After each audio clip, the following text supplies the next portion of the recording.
When they talk about Hot Girl Summer, I don't think they were referring to background fan noise and then like literally surprise feeling sweat just roll down your body.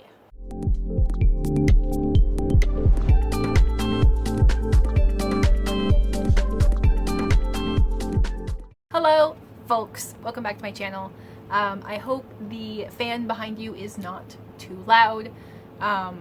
We are on the early days of like a week-long heat wave, so the fans are running 24/7 because we don't have AC. Okay, this is going to be hopefully a quick little video.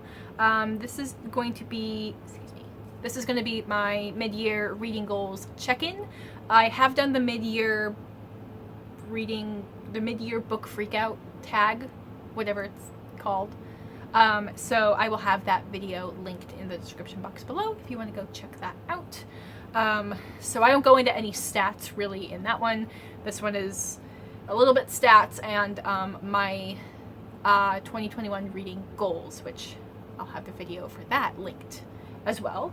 So anyway, I'm going to go through my different prompts and kind of talk about where I am, how I feel about them. Great. So my goal for number of books to read for the year, I put it at 100. I have read 87. So the 100 I knew was going to be kind of low, but I was also I didn't know at the time when my back to work dates were going to be. So I'm clearly going to go blow through that number, but I'm not too worried about it. It was just like, let's throw a number out there and see how I do. Okay. My next goal was to read 2 books on like diversity and awareness a month.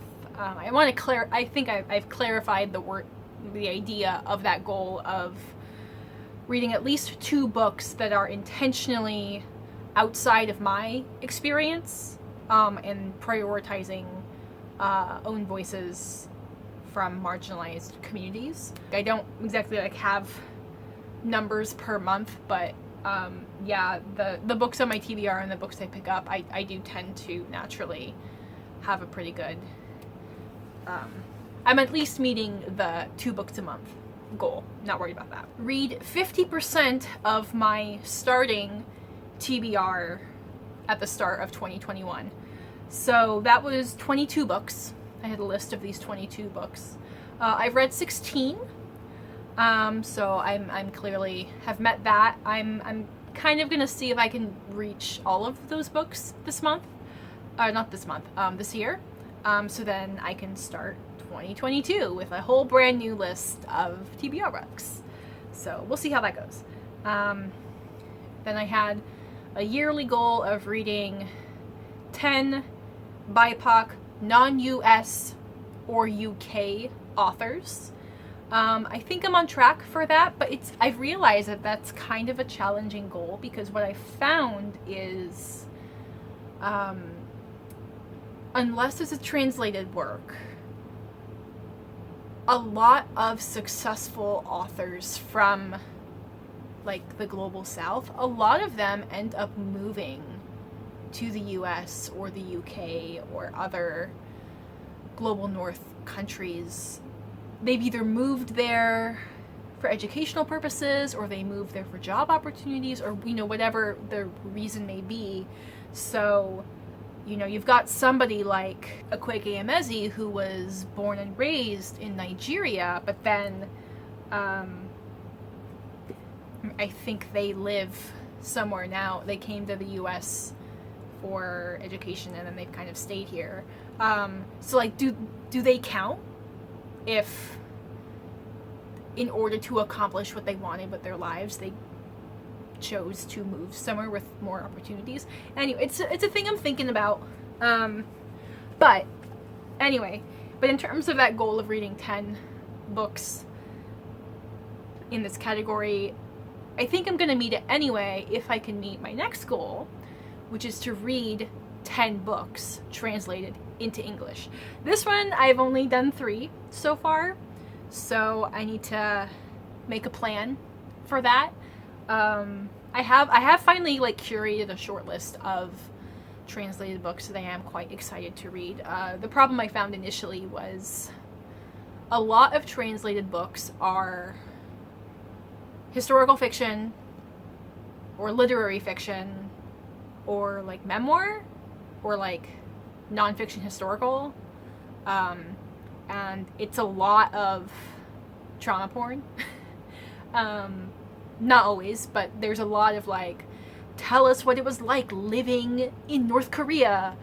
Tell us what it was like living in communist Russia. What is it like living in communist China? And a lot of like, your life is so hard, tell us about it. And I'm more like, okay, but where's the fantasy? Where's the mystery books? Where's the romance? Like, I'm clearly like, you know, I'm not opposed to picking up one of these other books, but especially like historical fiction and literary fiction, I have a really hard time enjoying them. You know, it's a rare thing when those books are above like a 3-star read for me. But so I've got like a short list of like mostly fantasy and some sci-fi books.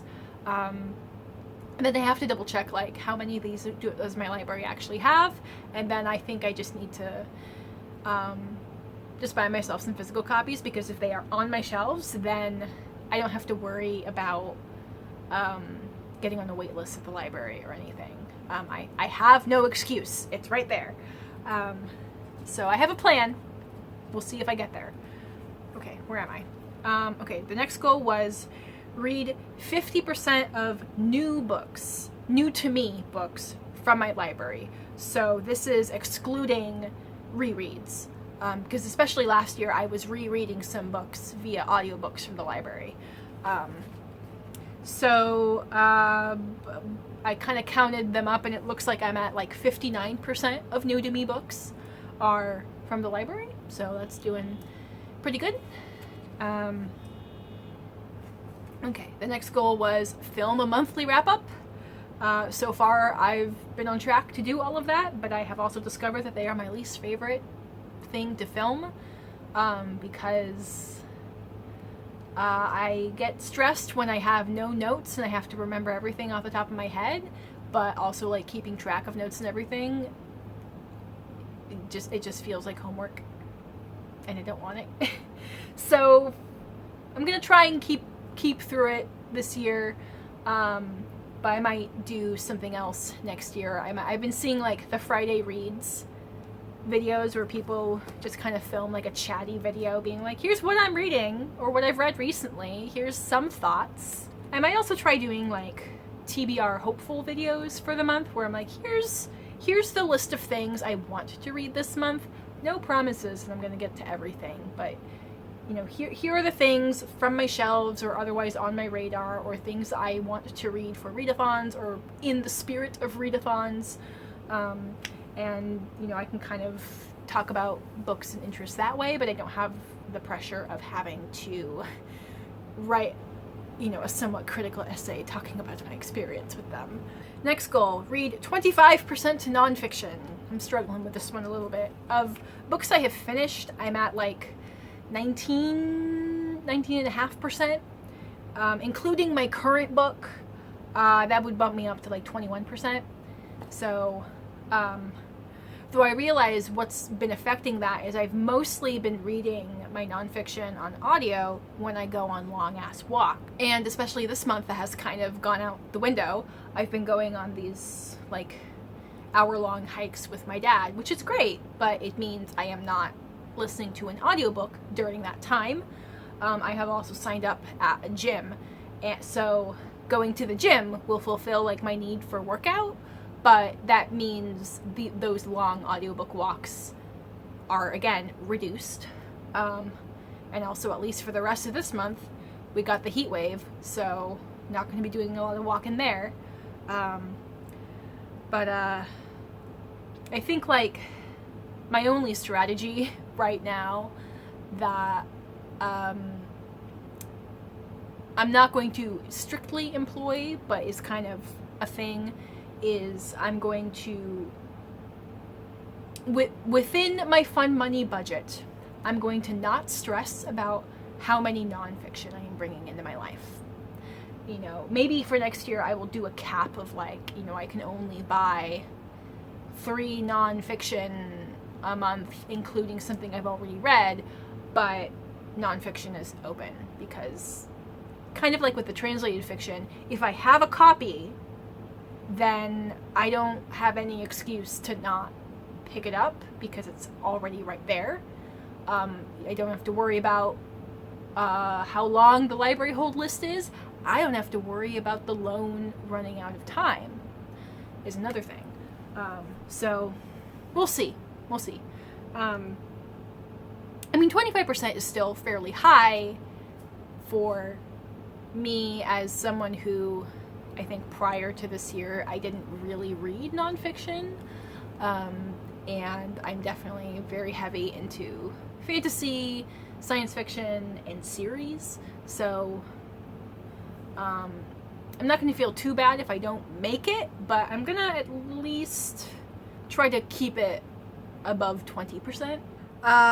Next goal, read 4 books in Spanish. I have finished 1 and I have started 1. I kind of need to keep going on that. I'm not too worried about it.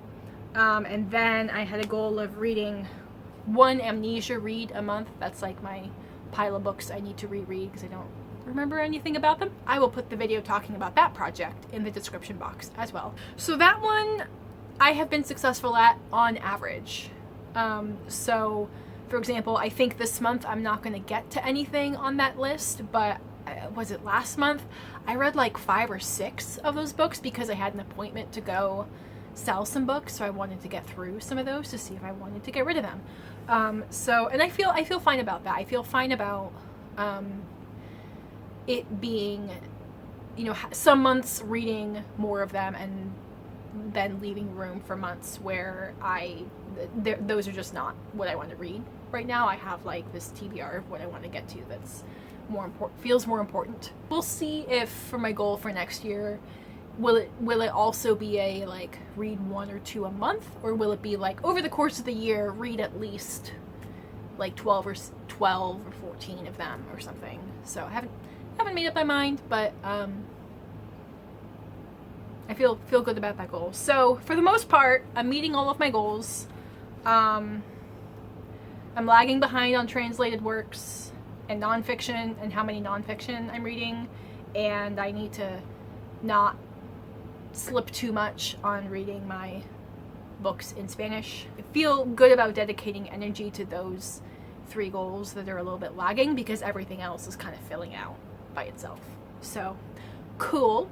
I hope you have enjoyed being a little bit of a book nerd with me and chatting about my goals. If you have similar yearly reading goals, leave me a comment. Let me know what you're working on. How do you feel you're doing?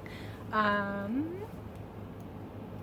hope you have a good rest of your day. I encourage you to go out into the world and be curious. I will have my other social media places linked in the description box below if you want to connect with me elsewhere. And I will catch you all in my next video. Bye!